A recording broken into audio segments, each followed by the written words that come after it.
ஓம் சக்தி. தஞ்சை மாவட்டத்தில் உள்ள ஒரு ஆதிபராசக்தி வார வழிபாட்டு மன்றம் மாரியம்மன் கோவிலில் தொடங்கப்பட்டது. 5/4/1983 அன்று வழக்கம் போல வழிபாடு நடைபெற்று கொண்டிருந்தது. வழிபாட்டில் கலந்து கொண்ட ஒரு பெண்மணி எழுத படிக்க தெரியாதவர். எல்லோரும் போல் நம்மால் படிக்க முடியவில்லையே, படிக்காத மூடமாக இருக்கிறோமே, நமக்கு எழுத படிக்க தெரிந்தால் இவர்களுடன் நாமும் மந்திரம் படிக்கலாமே என்ற ஆற்றாமையுடன் அமர்ந்து கொண்டிருந்தார்.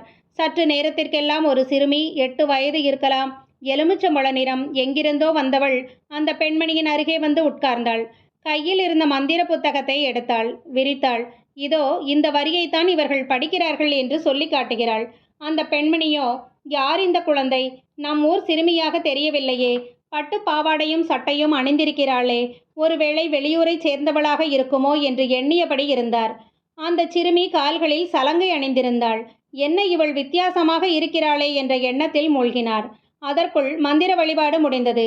உடனே அந்த சிறுமி படக்கென்று எழுந்து கருவறை நோக்கி சென்றாள். உடனே மாயமாக மறைந்தாள். இதையெல்லாம் பார்த்த அந்த பெண்மணி வியப்பில் உறைந்து போனார். மாரியம்மன் ஒரு சிறுமி வடிவில் வந்து காட்சி கொடுத்து கருவறையில் மறைந்த அற்புதத்தை அனைவருக்கும் விவரித்தார். இந்த மந்திரங்களை பற்றி அன்னை கூறியது நினைவுக்கு வருகிறது. மகனே, என்னால் இதற்கு காப்பாக மூலமந்திரம் செய்யப்பட்டு என்னால் உருக்கொடுக்கப்பட்ட இந்த மந்திரங்களின் பெருமை இப்பொழுது உங்களுக்கு தெரியாது. போக போக இதன் பெருமை தெரியும். வடமொழி மந்திரங்கள் பற்றி தெரியாத, கடவுள் நம்பிக்கையும் இல்லாத மூவரை கொண்டுதான் இதை நான் எழுத வைத்தேன். நானே திருத்தமும் செய்துள்ளேன்.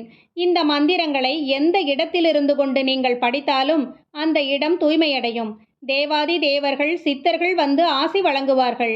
கிராம தேவதைகளின் ஆலயத்திலிருந்து படித்து வந்தால் அந்த தேவதைக்கு மூர்த்திகரம் அதிகமாகும்.